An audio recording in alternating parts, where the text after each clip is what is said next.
Hello guys, welcome back to my channel Shri S S N world. तो कैसे हैं आप सब? आशा करते हैं आप सब लोग बहुत अच्छे होंगे और खूब मन लगाकर पढ़ाई कर रहे होंगे। ठीक है, तो आज है हमारा पॉलिटी का 8th चैप्टर, यानी कि सेकंड लास्ट चैप्टर है। एक चैप्टर और रहता है, देन आपकी 7th क्लास की पॉलिटी फिनिश।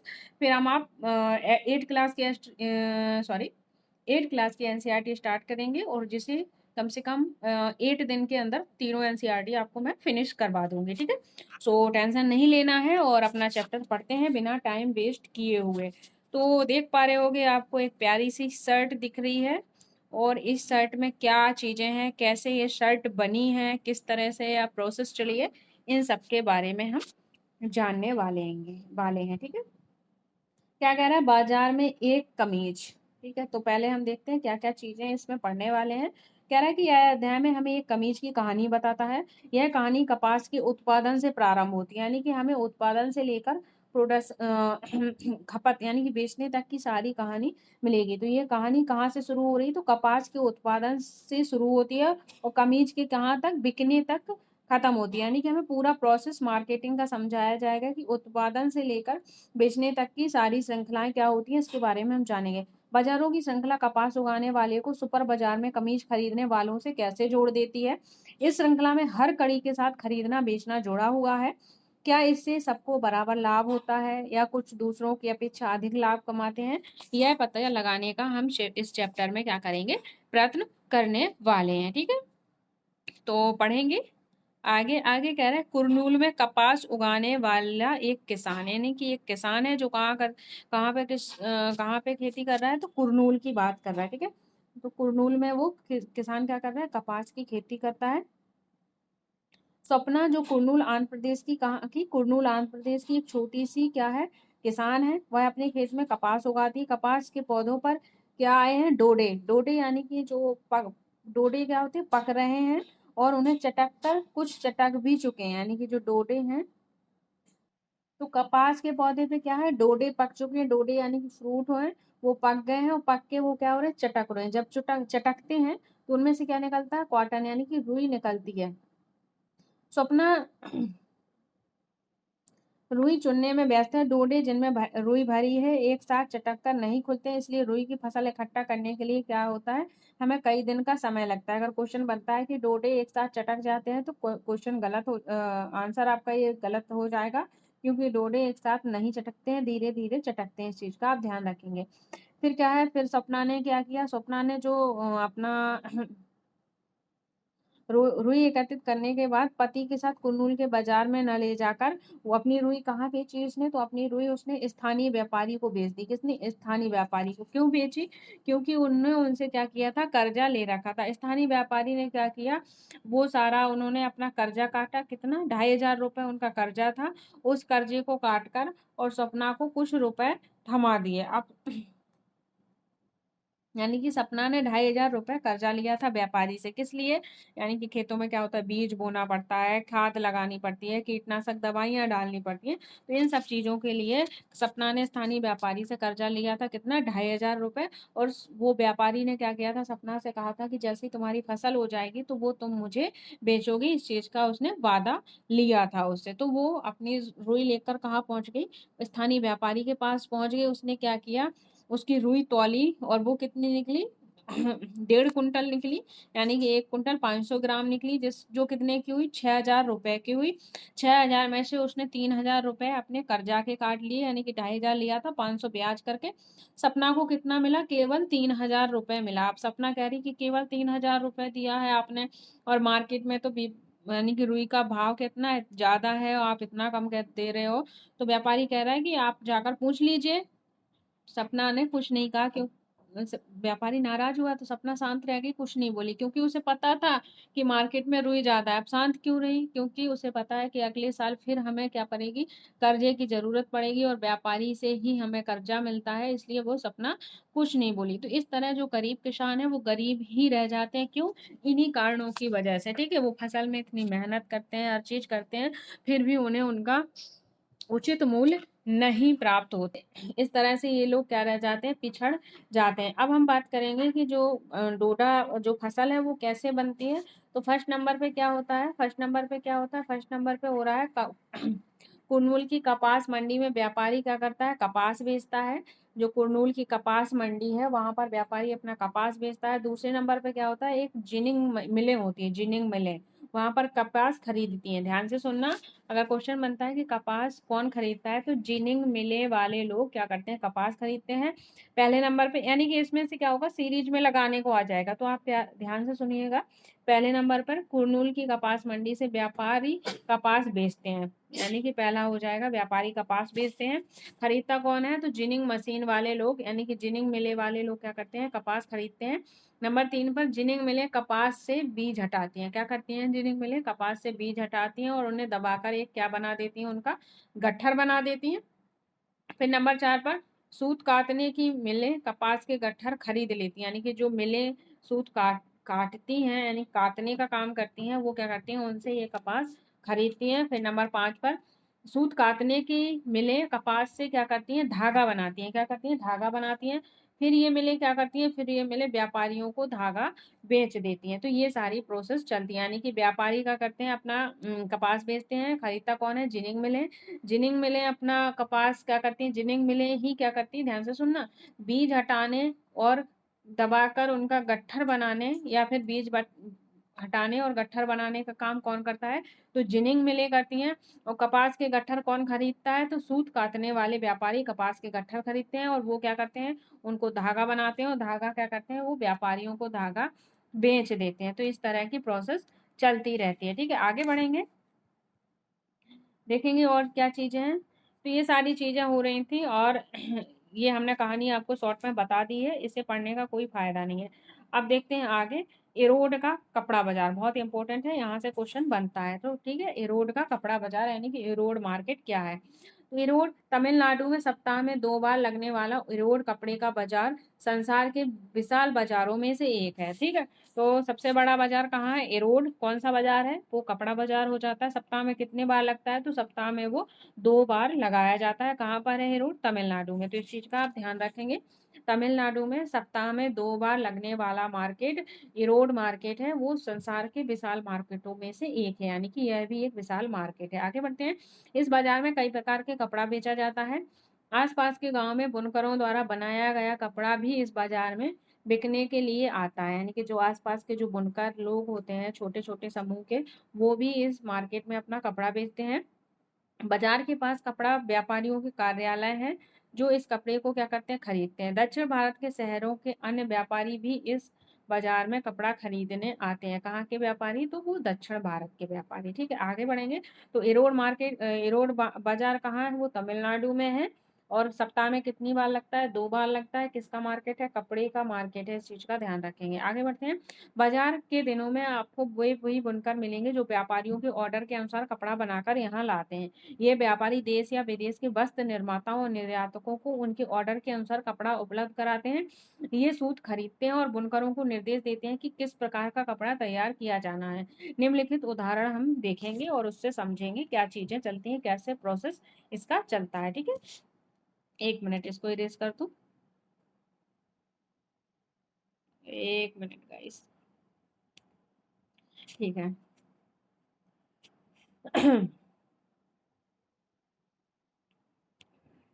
अब जानेंगे दादन व्यवस्था, बुनकरों द्वारा घर पर कपड़ा तैयार करना। तो पहले हम उदाहरण देख लेते हैं, यानी कि एग्जाम्पल देख लेते हैं, फिर वो दादन व्यवस्था पढ़ेंगे। ठीक है, क्या कह रहा है, नंबर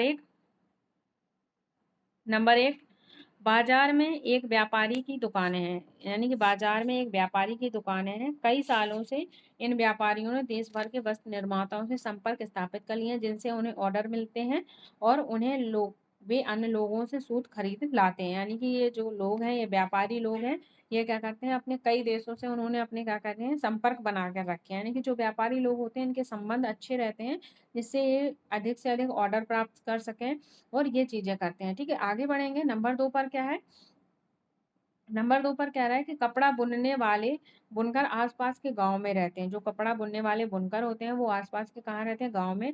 वे इन व्यापारियों से क्या करते हैं, जो सूत होता है वो ले आते हैं और बुनाई करके करघे करघे रखने के लिए उन्होंने अपने घरों के पास ही व्यवस्था कर रखी है। जो करघे होते हैं उन्हीं से तो बुनाई की जाती है। ठीक है, इस तस्वीर में आप ऐसे ही एक घर में रखे हुए पावर लूम पावर लूम क्या होता है?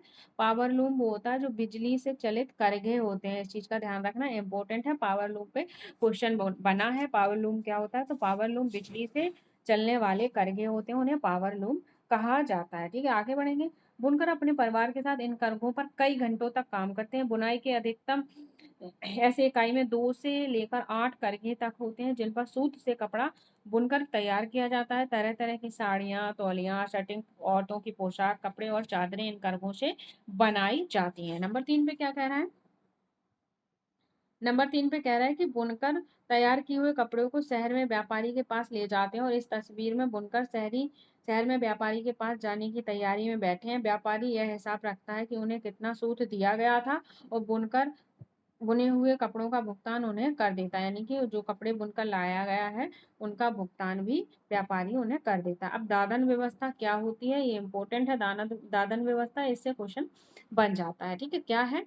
तो बुनकरों द्वारा घर पर कपड़ा तैयार करना क्या है? दादन व्यवस्था कहलाती है। क्या है, क्या प्रोसेस होती है, ये जानेंगे। ठीक है, कपड़ा उपलब्ध कराने के जो ऑर्डर मिलते हैं उनके आधार पर व्यापारी बुनकरों के बीच काम बांट देता है। बुनकर व्यापारी से सूत लेता है, जो बुनकर होता है जो व्यापारी से क्या करता है? सूत लेता है, और तैयार कपड़े क्या करता है? व्यापारी को देता है। ठीक है, आगे बढ़ेंगे।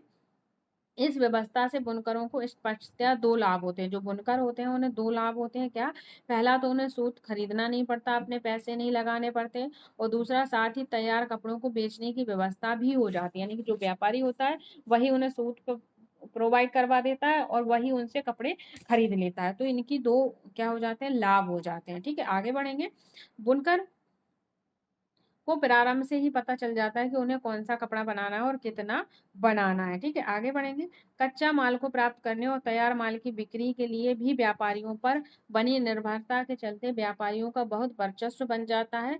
वे ऑर्डर देते हैं कि क्या कपड़ा बनाया जाना चाहिए, और इसके लिए वे बहुत कम मूल्य देते हैं। यानी कि जो कपड़ा बनवाते हैं लोगों से, वो उनके लिए क्या करते हैं? बहुत ही कम मूल्य देते हैं, और बुनकरों के पास यह जानने का कोई साधन नहीं है कि वे इसके लिए कपड़ा बना रहे हैं, यानी किसके लिए कपड़ा बना रहे हैं और इसका मूल्य क्या है, उन्हें कोई जानकारी नहीं होती। यानी कि बुनकरों को इसके बदले में बहुत ही कम रेट मिलता है। तो दादन व्यवस्था क्या है? दादन व्यवस्था उसे कहते हैं जो बुनकर क्या करता है? बुनकर व्यापारी से सूत लेता है और तैयार कपड़े देता है, उसे क्या कहते हैं? दादन व्यवस्था कहा जाता है। ठीक है, आगे बढ़ेंगे। आगे कह रहा है कि कीमत पर बेचा जाएगा। ये कुछ जानकारी किसे? बुनकरों को नहीं होती है इसके बारे में। आगे बढ़ते हैं। कपड़ा बाजार में व्यापारी यह कपड़ा पहनने के वस्त्र बनाने के कारखानों को बेचता है। इस तरह से बाजार का झुकाव व्यापारियों के हित में ही अधिक होता है। यानी कि जो व्यापारी हैं वो कपड़ा क्या करते हैं? पहनने के वस्त्र बनाने वाले कारखानों को ये कपड़े बेचते हैं। तो इस तरह से जो झुकाव है मार्केट का वो कहाँ हो जाता है? व्यापारियों की तरफ हो जाता है। आगे बढ़ते हैं। बुनकर सारी जमा पूंजी लगाकर यहाँ या ऊंची ब्याज दर पर ऋण लेकर करघे खरीदते हैं। जो बुनकर हैं वो क्या करते हैं? अपनी जमा पूंजी लगाकर ऋण लेकर क्या करते हैं? करघे खरीदते हैं, और करघे का मूल्य 20,000 से लेकर क्या 20,000 रुपए होता है। अगर वो 2 करघे खरीदते हैं तो कितना हो जाता है? 40,000 रुपए हो जाता है। इन करघों पर अकेले काम नहीं किया जा सकता। कपड़ा बनाने के लिए बुनकर परिवार के दूसरे वयस्क सदस्यों को दिन में 12 घंटे तक काम करना पड़ता है। इस पूरे कार्य में वे महीने भर में कितना? कुल 3,500 रुपए कमा पाते हैं। ठीक है, आगे बढ़ेंगे। व्यापारी और बुनकरों के बीच की यह व्यवस्था क्या कहलाती है? दादन व्यवस्था कहलाती है, यानी कि पुटिंग आउट सिस्टम कहलाता है। तो इंग्लिश का वर्ड भी याद रखना, अगर एनसीईआरटी में दिया गया है तो इंग्लिश पूछ सकता है।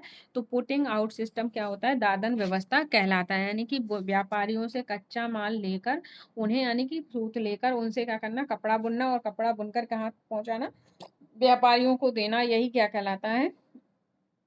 दादन व्यवस्था कहलाती है। ठीक है, जहां व्यापारी कच्चा माल देता है और उसे तैयार माल प्राप्त होता है। ठीक है, ध्यान से सुनना, क्या करता है? व्यापारी कच्चा माल देता है और तैयार माल प्राप्त करता है, उसे पुटिंग आउट सिस्टम या दादन व्यवस्था कहते हैं। आगे बढ़ेंगे। भारत के अनेक क्षेत्रों में कपड़ा बुनाई उद्योग में यह व्यवस्था क्या है? प्रचलित है अभी भी। ठीक है, बुनकर सहकारी संस्थाएं, तो ये सहकारी संस्थाएं कह रहा है कि हमने देखा कि दादन व्यवस्था में व्यापारी बुनकर को क्या मिलता है, बहुत ही कम पैसा मिलता है। क्या मिलता है? बहुत ही कम पैसा मिलता है।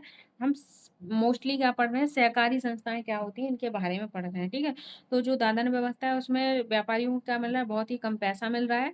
व्यापारियों के ऊपर निर्भरता को कम करने और बुनकरों की आमदनी बढ़ाने के लिए सहकारी व्यवस्थाओं का एक साधन है।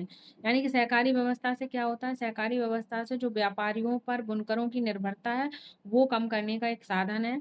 एक सहकारी संस्था में वे लोग जिनके हित क्या है, समान है, यानी कि जिनके हित और ज़रूरतें क्या हो जाती हैं, समान है, वे इकट्ठे होकर परस्पर लाभ के लिए काम करते हैं। बुनकरों की सहकारी संस्था में बुनकर एक समूह बनाते हैं। क्या करते हैं? वो एक समूह बनाते हैं और समूह बनाकर कुछ गतिविधियों सामूहिक रूप से करते हैं। वे सूत व्यापारी से सूत प्राप्त करते हैं और उसे को बुनकरों में क्या करते हैं, बाँट देते हैं। सहकारी संस्था विक्रय कार्य भी करती है। इस तरह व्यापारी की भूमिका समाप्त हो जाती है और बुनकर को कपड़ों का उचित मूल्य प्राप्त हो जाता है। यानी कि सहकारी संस्थाएँ क्या करती हैं, खुद ही एक समूह बना लेती हैं और समूह बनाकर वो क्या करती हैं, व्यापारियों से सूत ले आती हैं। पर जो वस्तुएँ बनती हैं उनका विक्रय करने का काम भी क्या करती हैं, सहकारी संस्थाएँ करती हैं। इससे उन्हें ज़्यादा प्रॉफ़िट मिलता है और व्यापारियों के ऊपर जो उनकी निर्भरता है वो भी कम हो जाती है, ठीक है। आगे बढ़ेंगे, कभी-कभी सरकार उचित मूल्य पर सहकारी संस्थाओं से कपड़े खरीद लेती है। यानी कि सरकार भी क्या करती है, सहकारी संस्थाओं से उचित मूल्य पर कपड़े खरीदती है। जैसे कि तमिलनाडु में सरकार स्कूलों में निःशुल्क गणवेश योजना चलाती है सरकार। इसके लिए पावरलूम बुनकरों की सहकारी संस्था से क्या करती है, कपड़े लेती है। तो पहला बन जाएगा कि गणवेश योजना कहाँ चलाई जाती है निःशुल्क, तो वो तमिलनाडु सरकारी स्कूलों में, ठीक है। इसी तरह सरकार हस्तकरघा बुनकर सहकारी समिति से भी कपड़ा खरीदकर को क्या करती है, कोऑप्टेक्स नामक दुकानों के माध्यम से बेचती है। आपने अपने शहर में शायद कहीं ऐसी दुकानें देखी होंगी, यानी कि जो हस्तकरघा बुनकर समिति होती है उनसे क्या करती है सरकार, कपड़ा खरीद कर किन दुकानों में बेचती है, कोऑप्टेक्स नामक दुकानों में बेचती है। तो इस तरह से उन्हें प्रॉफिट मिल जाता है। तो सहकारी संस्थाओं से क्वेश्चन बन सकता है, क्या होती हैं, कहाँ की मार्केट इन्हें खरीदती है, क्या चीज़ें हैं, तो ये सारी चीज़ें आपको ध्यान में रखनी होंगी। आगे बढ़ते हैं। देखो, अगर चीज़ें समझ में आ रही हैं तो क्या करना है आपको, लाइक शेयर सब्सक्राइब करते रहना है, जिससे कि मोटिवेशन बना रहे। आपकी डेली की 3-3 से 4-4 क्लासेस लेनी पड़ रही हैं क्योंकि बहुत सी प्रॉब्लम्स आई हैं और क्लासेस लेट शुरू हुई हैं जिसकी वजह से थोड़ा डिले हो गया, बट कोई नहीं, अपने हाथ में है। क्लासेस लेंगे और अपना जल्दी से सिलेबस फिनिश करेंगे और अच्छे से मार्क्स गेन कर लेंगे, ठीक है। दिल्ली के निकट वस्त्र निर्यात करने का कारखाना, क्या दिल्ली के निकट जो वस्त्र निर्यात कारखाना है उसके बारे में हम पढ़ेंगे। अब कह रहा है कि इरोड का व्यापारी बुनकर द्वारा निर्मित कपड़ा क्या करता है, दिल्ली के पास बने बनाए वस्त्र निर्यात करने वाले एक कारखाने को भेजता है। वस्त्र निर्यात करने वाली फैक्ट्रियां इसका उपयोग कमीज बनाने के लिए करती हैं। ये कमीजें विदेश खरीदोदारों को निर्यात की जाती हैं। कमीजों के विदेशी ग्राहकों में अमेरिका, यूरोप के ऐसे व्यापारी भी होते हैं जो स्टोर्स की श्रृंखला चलाते हैं। ये बड़े-बड़े स्टोर्स के स्वामी केवल अपनी शर्तों पर ही व्यापार करते हैं। किस पर करते हैं ये? शर्तों पर व्यापार करते हैं। वे माल देने वालों से न्यूनतम मूल्य पर माल खरीदने की मांग करते हैं। साथ ही वे सामान की उच्चतम स्तर की गुणवत्ता और समय पर सामान देने की शर्त भी रखते हैं। यानी कि इनकी शर्तें क्या होती हैं, यानी कि ये कम मूल्य पर क्या करेंगे, माल खरीदेंगे और जो उच्चतम यानी कि जो उसके गुण हैं, क्वालिटी है वो अच्छी हो और समय पर इनका सामान प्रोवाइड हो, ठीक है। सामान ज़रा-सा भी दोषयुक्त होने पर ये माल को क्या करते हैं, ज़रा भी विलंब होने पर सख्ती से निपटा जाता है। इसलिए निर्यातक इस शक्तिशाली ग्राहकों द्वारा निश्चित की गई शर्तों का भरसक पूरा करने की कोशिश करते हैं। यानी कि सामान लेट ना हो, अगर लेट होता है तो ये लोग क्या करते हैं, उनसे सख्ती से पेश आते हैं, यानी कि उन पर उन चीज़ों का दबाव डालते हैं। आगे बढ़ेंगे। ग्राहकों की ओर से इस प्रकार के बढ़ते दबावों के कारण वस्त्र निर्यात करने वाले कारखाने खर्चे में कटौती करने का क्या करते हैं, प्रयत्न करते हैं। वे काम करने वाले को जहां तक संभव हो सके क्या करते हैं, उन्हें न्यूनतम मजदूरी देते हैं। यानी कि जो काम करने वाले होते हैं, चीजें बनाने वाले होते हैं, सारी घास तो उन्हीं पर गिरती है, सारी बिजली तो उन्हीं के ऊपर गिरती है भैया। अगर ऊपर से नुकसान हो रहा है तो मजदूरों की सैलरी काट दो, अगर ऊपर से घाटा हो रहा है मजदूरों की सैलरी काटो। पर मुनाफा होता है तो बढ़ाते नहीं है ये लोग, ठीक है। तो ऐसी चीजें अधिकतम काम लेते हैं। इस तरह से वे अपना लाभ तो बढ़ाते ही हैं और विदेशी ग्राहकों को भी क्या करते हैं, सस्ते दामों में चीजें प्रोवाइड कराते हैं। आगे बढ़ेंगे। देखो, चीजें समझ कर चलना है और क्वेश्चन देखो एनसीईआरटी से बाहर तो जाता ही नहीं है, बस आपकी अंडरस्टैंडिंग पर निर्भर करता है, आप कितने अंडरस्टैंडिंग रखते हो उस हिसाब से आपको क्वेश्चन सॉल्व करने हैं, टैकल करने हैं। और कहाँ अगर कोई क्वेश्चन समझ में नहीं आ रहा है तो उनके आंसर समझिए, एलिमिनेशन मेथड लगाइए। ठीक है, तो इस तरह से हमें पूरा एग्जाम देना होता है और सारे क्वेश्चन आपको अटेम्प्ट करने हैं, क्योंकि इसमें नेगेटिव मार्किंग नहीं होती है, कोई सिंगल क्वेश्चन छोड़ के नहीं आना है। आगे बढ़ेंगे। आगे क्या है कि इम्पैक्ट गवर्नमेंट फैक्ट्री में 70 कामगार हैं। जो इम्पैक्ट गवर्नमेंट फैक्ट्री है वहाँ पर कितने 70 कामगार हैं। उनमें से अधिकांश महिलाएं हैं। इनमें से अधिकतर कामगारों को स्थायी रूप से क्या करा, काम पर लगाया गया है, अस्थायी रूप से। ठीक है, इसका आशय यह है कि जब भी फैक्ट्री या मालिक को लगेगा कि काम की आवश्यकता नहीं है, उसे जाने को कह दिया जाएगा। कामगारों की मजदूरी उनके कौशल के अनुसार तय की जाती है। काम करने वाले में अधिकतम वेतन दर्जी को मिलता है, जो लगभग 3,000 प्रति माह होता है। यानी कि जो कामगार है, जो कपड़े बनाने वाले कारखाने हैं, सबसे ज्यादा वेतन किसे मिलता है, दर्जी को, जो कितना है 3,000 रुपए होता है। ठीक है, स्त्रियों को सहायक के रूप में धागे काटने, बटन टाकने, इस्त्री करने और पैकिंग करने के लिए काम पर रखा जाता है। इन कामों की न्यूनतम मजदूरी उन्हें दी जाती है। ठीक है, आगे बढ़ेंगे। देखो अस्थायी और स्थायी दोनों ही जॉब के बारे में 6 क्लास के एनसीईआरटी में पढ़ा चुकी हूँ, यहाँ से क्वेश्चन आता है। ठीक है, इंपॉर्टेंट है। आगे बढ़ते हैं। अब मजदूरों का भुगतान। तो उन्होंने क्या किया, जो दर्जी है, दर्जी को 3,000 रुपए, इस्त्री करना, प्रेस करने के लिए एक यानी कि 1.5 रुपए प्रति पीस दिया जाता है। जांच करना 2,000 प्रति माह दिया जाता है। धागे काटना व बटन लगाने के लिए कितने, 1,500 रुपए प्रति माह दिए जाते हैं। तो ये इनकी सैलरी हो जाती है। ठीक है, आगे बढ़ते हैं। संयुक्त राज्य अमेरिका में एक कमीज, क्या है, संयुक्त राज्य अमेरिका में एक कमीज है, वो क्या कर रहे हैं, बेच रहे हैं। तो बड़ी दुकानों पर बहुत सी कमीजें प्रदर्शित की गई। इनकी कीमत कितनी है, $26 रखी गई है। अर्थात $26 का मतलब कितना, 1,800 रुपए में बेची जाएगी। ठीक है, कितने में बेची जाएगी, 1,800 रुपए में बेची जाएगी। अब कह रहा है कि चित्र के अनुसार जो दिल्ली के वस्त्र निर्यातक से कमीज ली गई उसे पूरा करना है। तो उसमें क्या कर रहे हैं, वो 900 रुपए का प्रॉफिट भी कमा रहे हैं। कितना कमा रहे हैं प्रॉफिट, 900 रुपए का। तो उसमें लिखा है कि कमीजों के व्यवसायी ने दिल्ली के वस्त्र निर्यातकों से कमीजें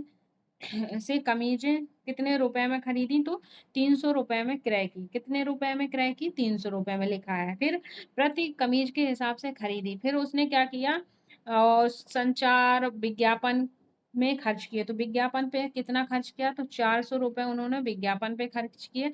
इसके बाद लगभग प्रति कमीज में स्टोर रखने या भंडारण, स्टोर मतलब भंडारण रखने में कितने खर्च किया, 200 रुपए खर्च करने के बाद, ठीक है, दर्शन व अन्य मद में खर्च की। इस तरह से उसे क्या होता है, 900 रुपए का लागत पड़ी। कितने, 900। तो आप काउंट कर सकते हो, 4 and 3 700 and 2 900।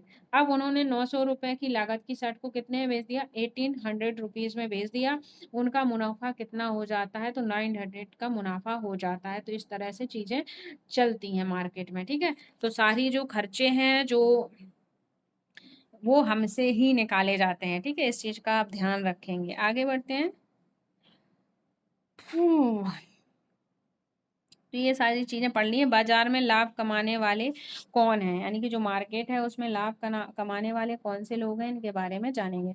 बाजारों की एक श्रृंखला रुई से उत्पादनकर्ता को सुपर मार्केट के खरीद से जोड़ देती है। इस श्रृंखला की हर कड़ी पर खरीदना और बेचना होता है। आइए फिर से याद करें कि कौन कौन से लोग थे जो खरीदने और बेचने की इस प्रक्रिया में क्या हुए थे, सम्मिलित हुए। क्या उन सभी को समान रूप से लाभ हुआ, या लाभ की मात्रा अलग अलग लोगों के अलग अलग रही। कुछ लोगों ने बाजार में कमाया, जबकि दूसरों को खरीदने और बेचने में कुछ खास लाभ नहीं हुआ। बहुत परिश्रम करने के बाद भी उनको बहुत कम कमाया। क्या आप इस तालिका में भर सकते हैं। तो आपको पता है जो उसने खेती की थी किस उसकी साल भर मेहनत की, कपास की खेती की, कुल उसे कितने रुपए मिले थे, 3,000 रुपए मिले थे। यहाँ शर्ट बेचने वाला एक शर्ट पर 900 रुपए कमा रहा है। ठीक है, 100 रुपए कम, 1,000 रुपए का मुनाफा कमा रहा है। तो मुनाफा क्या हो जाता है, हर लोगों के लिए अलग अलग हो जाता है, सभी को समान मुनाफा नहीं मिलता है, ठीक है। विदेशी व्यापारी ने बाजार में अधिक मुनाफा कमाया, जो विदेशी व्यापारी थे उन्होंने अधिक मुनाफा कमाया, उसकी तुलना में वस्त्र निर्यातक का लाभ जो था वो क्या था, मध्यम श्रेणी का था। दूसरी ओर वस्त्र निर्यातक फैक्ट्री के कामगार मुश्किल से केवल अपनी क्या करते हैं, रोजमर्रा की चीजों की जरूरतों की पूरी करने लायक ही वो पैसे कमा पाते हैं, यानी कि जो मजदूर है उन्हें पैसा कम मिलता है, पता है आपको, ठीक है। आगे बढ़ते हैं।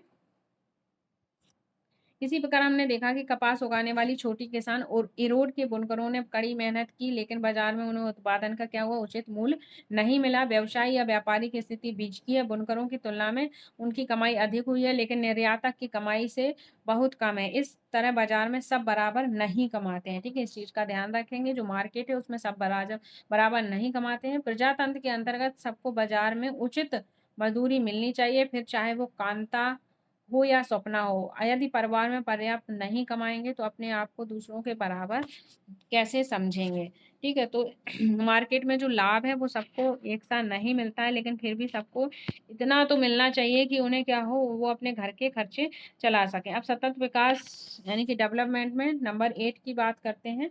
नंबर 8 में दिया गया है कि उचित कार्य और आर्थिक वृद्धि, यानी कि उचित कार्य मिले लोगों को उनके अनुसार, और उन्हें आर्थिक वृद्धि यानी कि जो पैसे की वृद्धि, इकोनॉमिकल वृद्धि होनी चाहिए, ठीक है। यानी कि एटलीस्ट वो अपने घर के खर्चे तो उठा सकें, ठीक है। आगे बढ़ते हैं। आगे कह रहे हैं एक और बाजार लोगों को काम करने, उन चीजों को बनाने और बेचने का अवसर देता है जो वे उगाते या बनाते हैं। किसान यहाँ रुई बेच सकता है तो बुनकर अपना बनाया हुआ कपड़ा। दूसरी ओर बाजार से धनवान और शक्तिशाली लोग ही प्रायः सर्वाधिक कमाई करते हैं। ये वही लोग हैं जिनके पास पैसा है, यानी कि सर्वाधिक कमाई कौन कर रहा है, तो बाजार से वो धनवान लोग, और सर्वाधिक धनवान लोग ही क्या करते हैं, सर्वाधिक लाभ कमाते हैं। बल्कि किसान यहाँ रुई बेचता है और बुनकर अपना बनाया हुआ कपड़ा बेचता है, पर इन्हें क्या होता है, किसान और बुनकरों को ज्यादा लाभ नहीं मिल पाता है, ठीक है। आगे बढ़ते हैं। लाभ कौन कमा रहा है, तो जो बड़े लोग होते हैं, बड़े बड़े कारखाने चला रहे हैं, वो ही लाभ कमाते हैं। आगे बढ़ते हैं। गरीबों को अनेक चीजों के लिए धनी और शक्तिशाली लोगों के ऊपर निर्भर रहना पड़ता है। सबसे बड़ी गरीबी का रीजन यही होता है। गरीबों को उनके ऊपर ऋण ले के लिए, कच्चा माल प्राप्त करने और अपना सामान बेचने के लिए, और प्रायः नौकरी प्राप्त करने के लिए निर्भर रहना पड़ता है। इस निर्भरता के कारण बाजार में गरीबों का क्या हो रहा है, शोषण हो रहा है, ठीक है। और इन समस्याओं के समाधान के लिए रास्ते हैं, जैसे उत्पादक मिलकर सहकारी संस्थाएं बनाएं और कानूनों का दृढ़ता से पालन करें तो इनसे निपटा जा सकता है। पर ये चीजें नहीं हो पाती हैं, सारे लोग एक साथ नहीं रहते हैं, जिसकी वजह से वो इनके शिकार होते हैं, ठीक है। जैसे छोटी कृष्णा स्वप्ना ने क्या किया था, कच्चा माल के लिए पैसे लिए थे उससे। वस्त्र कारखाने में कामगारों का व्यापारियों पर निर्भर रहना, तो ये क्या हो जाते हैं, ये सारे शोषण के काम हो जाते हैं। आगे बढ़ेंगे।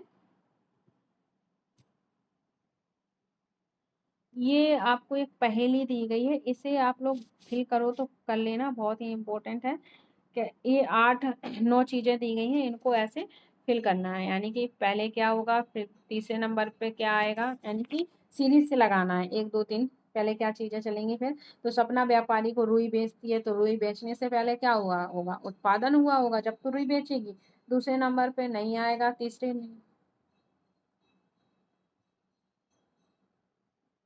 तो इस तरह से चीजों को बनाना है आपको, यानी कि कौन सी चीज पहले होगी, फिर कौन सी दूसरे नंबर, कौन तीसरे नंबर, कौन से चौथे। यानी कि पहला नंबर यहाँ आएगा, स्वप्ना व्यापारी को रुई बेचती है, क्योंकि यहाँ पे उत्पादन की बातें नहीं की गई हैं। फिर तीसरे नंबर पे स्वप्ना व्यापारी जिनिंग मिलों से रुई बेचता है, जो व्यापारी है वो जिनिंग मिलों को रुई बेच रहा है। फिर क्या करेगा, जिनिंग मिलें क्या करेंगी, व्यापारी से रुई खरीदेंगी। अगर ये है तो ये भरेंगे, नहीं तो दूसरा भर देंगे। एक बार मैं आपको ये फिल करवा के बता देती हूँ, क्या पता आ जाए, सीरीज में क्वेश्चन आ जाते हैं, ठीक है। सूत के व्यापारी बुनकरों को सूत देते हैं, नहीं। ये जिनिंग मिलें रुई को साफ करती हैं और उनके गट्ठर बनाती हैं, तो नंबर कितना है ये, नंबर 9 यहाँ पर आ जाएगा, ठीक है। फिर उसके बाद क्या होगा, तो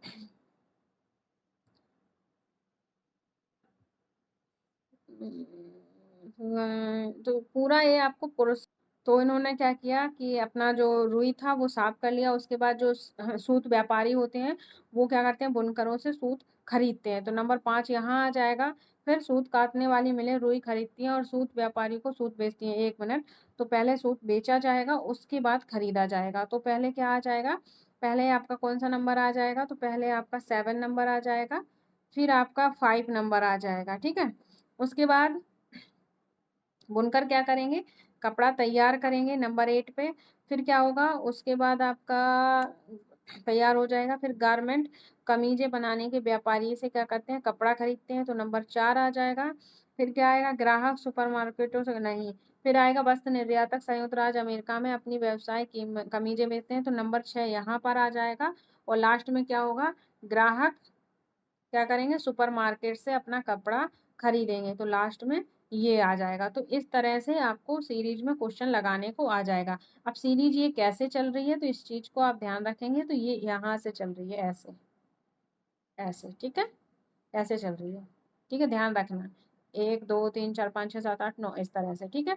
तो आई होप आपको ये क्लियर हो गया होगा। अब सब संकलन पढ़ लेते हैं, उसके बाद आपका चैप्टर फिनिश। तो जिनिंग मशीन क्या होती है? आपने पढ़ा जिनिंग मशीनें क्या होती हैं? जिनिंग मशीनें 1 मिनट मैं और बड़ा कर लूँ जिससे आपको साफ दिखे। वह फैक्ट्री जहाँ पर रुई के गोले से बीज अलग किए जाते हैं, यहाँ पर रुई को दबाकर गट्ठर भी बनाए जाते हैं, जो धागा बनाने के लिए क्या किए जाते हैं? भेज दिए जाते हैं, वो क्या कहलाती है? Ginning machine. इंपॉर्टेंट है, क्वेश्चन आ जाता है, इसे हल्के में मत लेना। और ये मैं आपको एक पूरे 100% कह रही हूँ कि इस अगर आपने अच्छे से हमारी एनसीईआरटी क्लासेस देखी हैं, तो आपको सारे क्वेश्चन एनसीईआरटी से ही देखने को मिलते हैं। बस आपकी क्लियरिटी होनी चाहिए, लैंग्वेज में आप मत फंसना। निर्यातक वह व्यक्ति जो विदेशों में माल बेचता है, वह निर्यातक कहलाता है। कहाँ पर? विदेशों में। इस चीज का ध्यान रखना, ठीक है?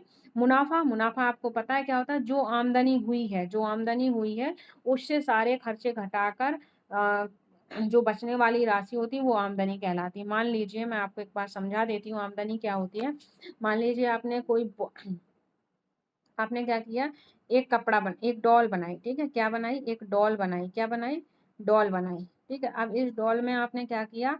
इस डॉल को बनाने में आपने 50 रुपए का सामान खरीदा, फिर उसमें 10 रुपए की आपने कलर पेंट लगा दिए, फिर आपने उसमें क्या किया? आपने उसमें एक रिमोट लगाया, अंदर रिमोट बजने वाला, वो लगा दिया। इतने रुपए का, कितने? 250 रुपए का। टोटल कितना हो गया? तो टोटल खर्चा आपका कितना हुआ है? तो आपका खर्चा हो गया 310 रुपए का। कितने का? 310 रुपए का। अब आपने क्या किया? इस डॉल का मूल्य कितना रखा? 500 रुपए। आपने डॉल कितने में बेच दी? 500 रुपए में। अब 500 रुपए में आप 310 रुपए घटा दीजिए, क्योंकि ये आपने उसमें खर्चा किया था। 500 रुपए आपका मुनाफा नहीं है, ठीक है? तो 310 रुपए जब आप घटाओगे, यानी कि माइनस कर दोगे, तो कितना रुपए बचेगा आपका? तो आपका रुपए बचेगा 290। तो ये 290 आपका क्या हो जाता है? प्रॉफिट हो जाता है, यानी कि मुनाफा हो जाता है। तो वही वो कह रहा है कि अपने खर्चे को घटाकर जो पैसे बचे, वो आपका मुनाफा कहलाता है। तो आई होप आपको चीजें पसंद आई होंगी, आपको क्लास भी पसंद आई होगी और क्लियरिटी भी आई होगी कॉन्सेप्ट में कैसे क्वेश्चन बन रहे हैं। अगर आई है तो क्लास को लाइक कीजिए, शेयर कीजिए और प्यारा सा कमेंट कीजिए। And thank you guys, take care and bye bye.